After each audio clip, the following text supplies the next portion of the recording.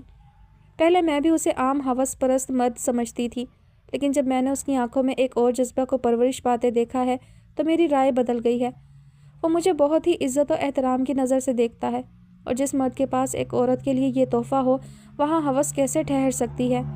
یہ سب سے جدا ہے، ایک ہی جست میں ساری منزلیں طے کر گئی۔ کتنا بھروسہ کرنے لگی تھی اس ظالم صیاد پر۔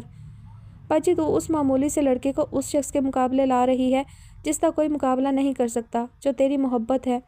مستانی کو نہ جانے کیوں غزل کے ساتھ ساتھ اس لڑکے پر بھی غصہ آیا۔ ہاں محبت نہیں چاہیے اب مجھے اس کی محبت۔ اپنی بے بسی پر کڑتے وہ اپنے بجتے فون کی جانب متوجہ ہوئی جس پر صاحب کا نام جگمگا رہا تھا۔ وہ سرد سانس بھر کر رہ گئی کہ وہ کب سے نیچے انتظار کر رہا تھا اور یہ باتوں میں لگی اس کی آمد کو ہی بھول بیٹھی۔ بھر گیا تیرا دل منصف شاہ کی محبت سے؟ مستانی کا سلگتا لہجہ طنز سے بھرپور تھا۔ ہاں بھر گیا ہے میرا دل اس کی محبت سے، کیونکہ وہ اول درجے کا مکار انسان ہے۔ ہیئر برش پٹکتے خشم آلود لہجے میں بولی۔ تجھے پتہ ہے اس نے تجھ سے جھوٹ بولا تھا کہ وہ میرے لیے آئے گا اور مجھے اپنا نام دیے اس کوٹھے سے لے جائے گا۔ تب سے اب تک وہ ایک بار بھی نہیں آیا، اور وہ کیوں نہیں آیا؟ کیونکہ وہ کینیڈا جا چکا ہے۔ اسے اپنی بیوی اور بچے سے بہت محبت ہے۔ مزمحل لہجے میں گویا ہوتے اپنی بدبختی پر چلا اٹھی۔ دل کا اضطراب ایک دم سے بڑھا۔ سنا تم نے؟ محبت کرتا ہے وہ اپنی بیوی بچے سے۔ غصے سے مستانی کی جانب بڑھتے اسے کندھوں سے تھام کر جھنجھوڑنے لگی۔ اس لیے اس کی زندگی اور اس کے دل میں میرے لیے کوئی گنجائش نہیں نکلتی۔ اس کی کہانی میں کہیں نہیں ہوں۔ اس کی باتوں پر مستانی کا دماغ بھگ سے اڑا۔ یہ کب ہوا اور یہ کیا سچ تھا؟ یہ کیا کہہ رہی ہے تو باجی؟ ایسا کیسے ہو سکتا ہے؟ مستانی کو بہت شدت سے کچھ غلط ہونے کا سگنل ملنے لگا۔ یہی سچ ہے اور ایسا ہو چکا ہے، یہ سب مجھے صاحب نے بتایا ہے۔ صاحب کے نام پر مستانی کے چوڑے ماتھے پر ناگوار بل پڑے۔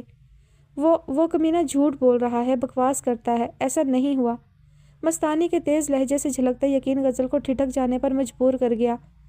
تو اتنے یقین سے کیسے کہہ سکتی ہے؟ غزل کے سوال پر اسے لگا جیسے وہ بہت بڑی نادانی کرنے والی ہو، اسی لیے سنبھل گئی۔ نہیں میرا مطلب وہ باجی، تو ایسے کیسے کسی انجان شخص پر بھروسہ کر سکتی ہے؟ وہ جھوٹ بھی تو بول سکتا ہے، ہو سکتا ہے وہ تجھے دھوکہ دے رہا ہو۔ انگلی پر دوپٹے کا کنارہ لپیٹتے خشک ہوتے ہونٹوں کو زبان سے تر کرتے اپنی حالت پر قابو پایا، مگر بے لگام سوچے کسی اور سمت کو بھٹکنے لگیں۔ صاحب نہ تو جھوٹ بولتے ہیں اور نہ ہی مجھے دھوکہ دے گا، مجھے اس پر بھروسہ ہے۔ کیسے لہجے سے یقین ٹپک رہا تھا جو مستانی کو دنگ کر گیا۔ اسے لگا اس نے محل سرائے سے غائب رہنے پر بہت بڑی غلطی کر دی ہے۔ اس پر اتنا بھروسہ مت کر، وہ تجھے منہ کے بل گرائے گا۔ اپنی طرف سے مستانی نے اسے تنبیہ کرنی چاہی۔ مرد کو پرکھنے میں میری نظریں دھوکہ نہیں کھاتی مستانی، وہ ایسا نہیں کرے گا۔ اگر ایسا ہوا تو خدا کی قسم میں اپنی جان لے لوں گی۔ اس کے کچھ کر گزرنے والے انداز پر مستانی کا دل ہول کر رہ گیا۔ وہ اسے ہی دیکھے جا رہی تھی جو پھر سے آنے والی کال ریسیو کیے موبائل فون کان سے لگا چکی تھی۔ میں تیار ہوں، بس آ رہی ہوں، سپاٹ لہجے میں گویا ہوتے دروازے کی جانب بڑھتے کمرے سے باہر نکلی۔ پیچھے پیچھے مستانی بھی نکل آئی۔ میرا موڈ غارت کر کے اب تو کہاں چلتی؟ کال بند کیے اپنے پیچھے آتی مستانی کو گھورنے لگی۔ باجی تجھے چوک تک چھوڑ آؤں؟ چوک کا راستہ مجھے معلوم ہے، کوئی ضرورت نہیں میرا دم چھلا بننے کی۔ اچھا نا، اب جھڑک تو مت، وہ مجھے پان کھانا تھا، وجاہت نمبولی کے پاس جا رہی ہوں۔ نروٹھے انداز میں ہولے سے منمنائی۔ وجاہت نمبولی کے نام پر غزل کی بھویں سکڑی۔ ذرا کم ہی جایا کر اس تنبولی کے پاس، میرے کانوں میں اب اکثر و بیشتر یہ بات پڑ رہی ہے کہ تو اس وجاہت تنبولی کے پاس بڑا جاتی ہے۔ سیڑھیاں اترتے ناگوار لہجے میں گویا ہوئی۔ ہائے رے باجی، جتنے منہ اتنی باتیں، سب بکواس کرتے ہیں، وہ تو میرا ویرا ہے، میں تو بس ایسے ہی ہیرا منڈی میں آنے جانے والے موٹی آسامیوں کی خبر گیری کرنے چلی جاتی ہوں۔ سنا ہے یہاں سیاسی لوگوں کی چھپ چھپا کر بڑی آمد و رفت رہتی ہے، یہاں آ کر بڑے کانٹ کرتے ہیں۔ مستانی ناک چڑھائے لہجے کو سرسری سا بنائے یہاں وہاں دیکھنے لگی۔ تو جو ہے وہی رہ، خبری بننے کی ضرورت نہیں ہے تجھے، اپنے کام سے کام رکھا کر۔ ایک ہی پل میں اسے جھڑک کر رکھ دیا کہ وہ منہ بناتی پھر بھی اس کے ساتھ ہی چوک تک آ گئی۔ غزل نے گاڑی سے ٹیک لگائے کھڑے الیون کو دیکھ کر ہنکارا بھر کر متوجہ کیا۔ الیون کو دیکھ کر مستانی کی بھویں سکڑی، دل میں غصہ امڑنے لگا جسے وہ بمشکل ہی ضبط کر پائی۔ الیون کی سرسری سی نظر غزل کے ساتھ کھڑے خواجہ سرا پر پڑی جو اسے خونخوار نظروں سے دیکھ رہا تھا۔ الیون نے کوئی توجہ نہ دی، وہ یہی سمجھا کہ شاید اس خواجہ سرا کا دیکھنے کا انداز ہی ایسا ہے۔ کافی انتظار کروایا آپ نے؟ بس ایسے ہی، تیار ہونے میں وقت لگ گیا۔ غزل کے جواب پر ڈرائیونگ سیٹ سنبھال کے جبکہ غزل مستانی کی جانب متوجہ ہوئی۔ تو کیا بت بن کر کھڑی ہے؟ دھیان سے واپس محل سرائے جا، ادھر ادھر گئی تو تیری ٹانگیں توڑ دوں گی۔ میں 1 گھنٹے تک واپس آ رہی ہوں۔ آخری تنبیہ کی کہ مستانی نے مثبت جواب دیتے تب تک چوک سے نہ ہٹی جب تک کہ ان کی گاڑی نگاہوں سے اوجھل نہ ہو گئی۔ کلب میں گونجتا اونچی والیوم کا میوزک اور اس پر تھرکتے بے ہنگم وجود، تیز چمکتی روشنیوں میں وہ دونوں کاؤنٹر کے پاس پڑے سٹول پر بیٹھے جام پر جام پیے خود کو مدہوش کیے جا رہے تھے۔ کل نازنین کو اپنے ذاتی کام سے فرانس جانا تھا، اس لیے آج کی رات وہ گھنگرو کے ساتھ ہی گزارنے کے لیے اسے یہاں لے آئی تھی۔ میں تم سے کچھ کہنا چاہتی ہوں۔ اسٹیج پر تھرکتے وجود دیکھتے اس نے گھنگرو کا چہرہ اپنی جانب موڑا جو پھر سے اسٹیج کی جانب مڑ گیا۔ تم بولو، بے شک میں انہیں دیکھ رہا ہوں مگر سن تمہیں ہی رہا ہوں، مسکراتے ہوئے مخصوص اشارے سے کہا گیا۔ مجھے تم سے محبت ہو گئی ہے گھنگرو، نشے میں ڈوبے خمار آلود لہجے میں بولتے وہ گھنگرو کو ٹھٹک جانے پر مجبور کر گئی۔ بے ساختہ اس کا چہرہ نازنین کی جانب گھوما۔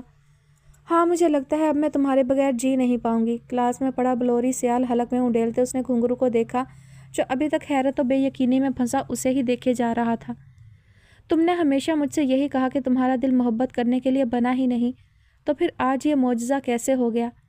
اشارے سے اس کو اس کی ہی کہی گئی بات یاد کروا رہا تھا۔ تم سے مل کر پہلی بار میں نے زندگی کو محسوس کیا ہے اور مجھے لگتا ہے میرا دل صرف تم سے محبت کرنے کے لیے ہی بنا ہے۔ وائن گلاس کاؤنٹر پر رکھتے اس نے گھنگرو کی سمت ہاتھ بڑھایا جو حیرت و بے یقینی میں جکڑا اس کا ہاتھ تھام چکا تھا۔ پہلی بار محبت کا نشہ کیا ہے اور یہ نشہ شراب کے نشے سے زیادہ پر لطف ہے۔ اس کے گلے کا ہار بنتے اظہار محبت کرنے لگی۔ شادی کرو گے مجھ سے؟ اپنی مخروطی انگلیوں سے اس کے سر کی پشت سہلاتے پوچھنے لگی جس پر گھنگرو کے ہونٹوں پر دل نشین مسکراہٹ بکھر کر نازنین کے دل کا چین لوٹ گئی۔ اس دن کا مجھے بہت بے صبری سے انتظار تھا اور دیکھو آج میں نے اپنی منزل کو پا لیا۔ وہ اس کے اشاروں کو خوب سمجھنے لگی تھی۔ میں دنیا کا خوش قسمت انسان ہوں جسے تم جیسی عورت سے محبت ہوئی۔ گھنگرو کے اظہار محبت پر ناظرین کی خمار آلود نظروں کی خماری مزید بڑھ گئی۔ آج مجھے اس بات کا کوئی افسوس نہیں رہا کہ میں نے محل سرائے کو چھوڑ کر تمہارا ساتھ پا لیا ہے۔ الٹے ہاتھ سے اس کا گال سہلاتے گھنگرو کی نظریں اس کے سرخ ہونٹوں پر آ ٹھہری۔ اگر سیٹھ نے تمہیں مجھ سے شادی کی اجازت نہ دی تو؟ مخصوص انداز میں پوچھا گیا۔ تو تمہیں کیا لگتا ہے سیٹھ کے کہنے پر میں تم سے دستبردار ہو جاؤں گی؟ کبھی نہیں، تم صرف میرے تھے، میرے ہو اور ہمیشہ میرے ہی رہو گے۔ آئی لو یو سو مچ۔ ناظرین کی باتوں پر وہ سرشار ہوتا اس چہرے پر جھکتے اپنی محبت کی مہر ثبت کر گیا۔ دونوں ارد گرد سے انجان ایک دوسرے میں کھو چکے تھے کہ اچانک سے ہی پیچھے سے لگنے والے دھکے پر وہ گرتے گرتے بچے۔ گھنگرو ناظرین کو تھامے سیدھا کھڑا ہوا اور پیچھے پلٹ کر دھکا دینے والے کو غضبناک نظروں سے دیکھنے لگا۔ سوری گائز، وہ تھوڑی زیادہ ہو گئی، کنٹینیو پلیز۔ شراب کے نشے میں دھت اپنے ڈولتے قدموں کو سنبھالتے وہ سانولا پرکشش چہرہ ایک آخری نظر ان پر ڈالتے ریلیکس روم کی جانب چلا گیا۔ گھنگرو نے سر جھٹکا اور ناظرین کی جانب متوجہ ہوا جو مسکراتے ہوئے اس کا ہاتھ تھامے اسے اسٹیج پر لے گئی۔ کچھ دیر بعد اچانک ہی اس کی نظر کاؤنٹر کے پاس بیٹھے اسی وجود پر پڑی جو سگریٹ سلگاتے گھنگرو کو ہی دیکھتے مسکرا رہا تھا۔ گھنگرو پل بھر کو اپنی جگہ ساکت کھڑا رہ گیا۔ کیا ہوا؟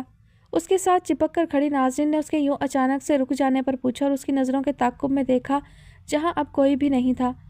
میں ریلیکس روم جا رہا ہوں، کچھ دیر تک آتا ہوں، اسے اشارے سے کہا اور اسٹیج سے نیچے اترتے دائیں جانب موجود راہداری میں چلا گیا۔ اس نے پینٹ کی جیب سے ایک تحریر شدہ چٹ کے ساتھ ایک USB نکالی۔ وہ واش روم میں داخل ہوا ہی تھا کہ اسی شخص سے ٹکرا گیا۔ گھنگرو نے بہت ہی خاموشی سے وہ چٹ اور USB اس کے کوٹ کی اندرونی جیب میں ڈال دی، پھر واش روم میں غائب ہو گیا جبکہ دوسرا مرد خاموشی سے کندھے اچکاتے مین کلب میں آتے کلب کی رنگینیوں میں گم ہو گیا۔ پیکنگ کرتی مہرو نے سرسری سی نظر غزل پر ڈالی جو پیسے گن رہی تھی۔ آپا مجھے بھی اسلام آباد ساتھ ہی لے جائیں، آج پہلی بار کہیں جانے کی فرمائش کی گئی۔ اس کی فرمائش نے پیسے گنتی غزل کا سارا حساب برباد کروا دیا جس پر وہ کوفت زدہ ہو گئی۔ کیوں؟ ویسے ہی آپا، وہ ہولے سے منمنائی۔ میں بچیوں کے کام کے سلسلے میں جا رہی ہوں، سیر سپاٹے کو نہیں کہ تجھے بھی پراندے کی طرح پیچھے لٹکا لوں۔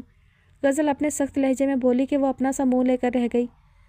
پھر وہ آپ مستانی کو 2 دن کے لیے میرے پاس رکنے کا کہہ دیجیے گا کہ اس کے ساتھ مجھے تسلی رہتی ہے۔ مہرو مجھے اب تک تیری سمجھ نہیں آ رہی کہ تم کس بات سے خوفزدہ رہنے لگی ہو۔ پہلے تو کبھی ایسا نہیں ہوا، اکیلی رہ لیتی تھی نا۔ گنے بغیر ہی کچھ پیسے الگ کرتے باقی کے پیسے اپنے ہینڈ بیگ میں رکھنے لگی۔ آپا کیا یہ محل سرائے اس قابل ہے کہ ہم یہاں بے فکری کی پرسکون زندگی گزار سکیں؟ غزل نے اس کی بات پر سر جھٹکا کہ اس کا ڈر تو کبھی ختم ہونے والا نہیں تھا۔ دل پر پتھر رکھ کر بس کچھ وقت اور گزار لے یہاں، پھر مل جائے گی آزادی اس قید سے۔ وہ کیسے؟ ابھی وہ سوال مت کر جس کا میں جواب نہ دے سکوں۔ اس کی بات پر مہرو نے سر ہلانے پر ہی اکتفا کیا۔ میں نے مستانی کو پیسے دیے ہیں تیرے موبائل کے لیے، وہ تجھے لا دے گی، ساتھ میں سم بھی ہوگی۔ موبائل اپنے پاس ہی رکھنا، دیر سویر کوئی بھی بات ہو مجھے فون کر لینا۔ پریشان مت ہونا، مستانی بھی آنے جانے میں لیٹ ہو جاتی ہے تو اسے فون کر لیا کرنا۔ ساری فکر اس لیے تھی کہ اس بار وہ فرید کو ساتھ لے کر جا رہی تھی کیونکہ بچیوں کے لیے ہاسٹل اور اسکول کے لیے وہ خوار نہیں ہو سکتی تھی۔ چونکہ فرید کو ان معاملات کی اچھی بھلی سمجھ تھی اسی لیے وہ اسے ساتھ لے جانے کا فیصلہ کر چکی تھی۔ جی آپا۔ بیگ کی زپ بند کرتے ہوئے وہ سیدھی کھڑی ہوئی۔ وہ خانزادہ والے بنگلے کے کاغذات رکھتی ہے بیگ میں؟ جی رکھتی ہے۔ ٹھیک ہے، جا فرید کو پیغام بھجوا، تیار ہے تو آ جائے، دیر ہو رہی ہے۔ غزل مستانی کو کچھ ہدایات دینے کے لیے فون کرنے لگی جبکہ مہرو اس کا پیغام لیے جا چکی تھی۔ چائے کا کپ رکھے فضا بیگم اس کے کمرے سے جانے ہی والی تھیں کہ الیون کے موبائل پر آنے والی کال نے انہیں اپنی جانب متوجہ کر لیا۔ انہوں نے ایک نظر واش روم کے دروازے کو دیکھا جہاں وہ شاور لے رہا تھا، اس کا موبائل فون اٹھا کر دیکھا جہاں اب ان نون نمبر سے کال آنا بند ہو چکی تھی، مگر 5 مسڈ کالز دیکھ کر وہ کچھ پریشان ضرور ہوئیں۔ بغیر توقف کے پھر سے کال آنا شروع ہوئی۔ ضروری کال سمجھتے ہوئے انہوں نے کال ریسیو کرتے موبائل فون کان سے لگا لیا۔ ابھی وہ کچھ کہہ بھی نہ پائی تھی کہ دوسری طرف سے نسوانی آواز ابھری۔ خانم بات کر رہی ہوں شاہ صاحب، آپ نے تو ایک دم سے ہی ہمیں پرایا کر دیا ہے جناب۔ اس بار تو آپ کال اٹھانے سے بھی رہے، کہیں ہم سے منہ موڑنے کا تو نہیں سوچ لیا؟ اگر کوئی ایسا ارادہ ہے تو محل سرائے کو چھوڑنے سے پہلے ایک بار اپنی ہوتی سوتی غزل کے بارے میں ضرور سوچئے گا۔ اس کے 1 ہفتے سے فون نہ اٹھانے پر خانم یہی سمجھی تھی کہ شاید اس کا دل محل سرائے سے بھرنے لگا ہو، اسی لیے ڈھکے چھپے لفظوں میں کہا گیا، لیکن یہ ڈھکے چھپے لفظ فضا بیگم پر قیامت بن کر ٹوٹے۔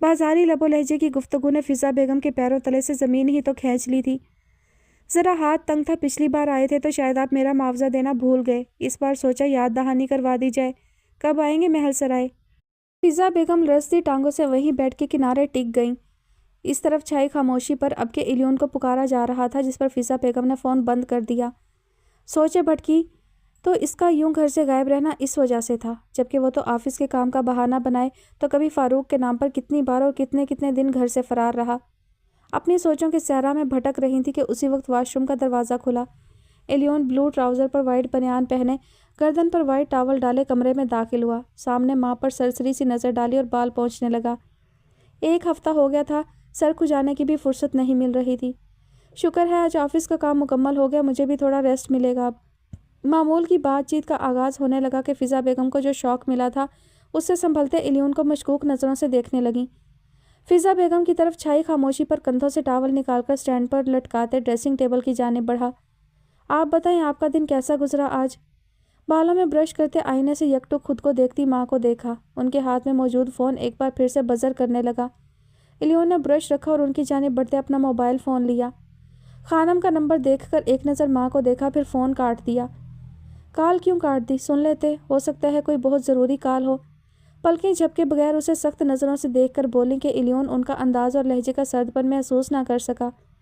ایسے ہی دوست کی کال تھی، بعد میں بات کر لوں گا۔ آپ بتائیں کیا ہوا ہے؟ فون سائلنٹ موڈ پر لگاتے سائڈ ٹیبل پر رکھا اور چائے کا کپ اٹھائے پینے لگا۔ میں نہیں جانتی تھی کہ میرے دونوں بیٹے مجھے کوئی نہ کوئی ایسا غم ضرور دیں گے جس کو میں بھلا نہیں پاؤں گی۔ اللہ نہ کرے مما جو میری طرف سے آپ کو کبھی کوئی دکھ ملے یا میں آپ کے لیے کبھی اذیت کا موجب بنوں۔ لیکن تم میرے لیے اذیت کا موجب بن گئے ہو۔ کیا تم پر امید تھے کہ کبھی بھی میں تمہاری حقیقت جان نہیں پاؤں گی؟ کہاں جانے لگے ہو؟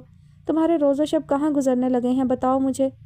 وہ ایک دم سے ہائپر ہونے لگی۔ الیون فکر مند ہوا کہ کہیں انہوں نے خانم کی کال تو نہیں سن لی۔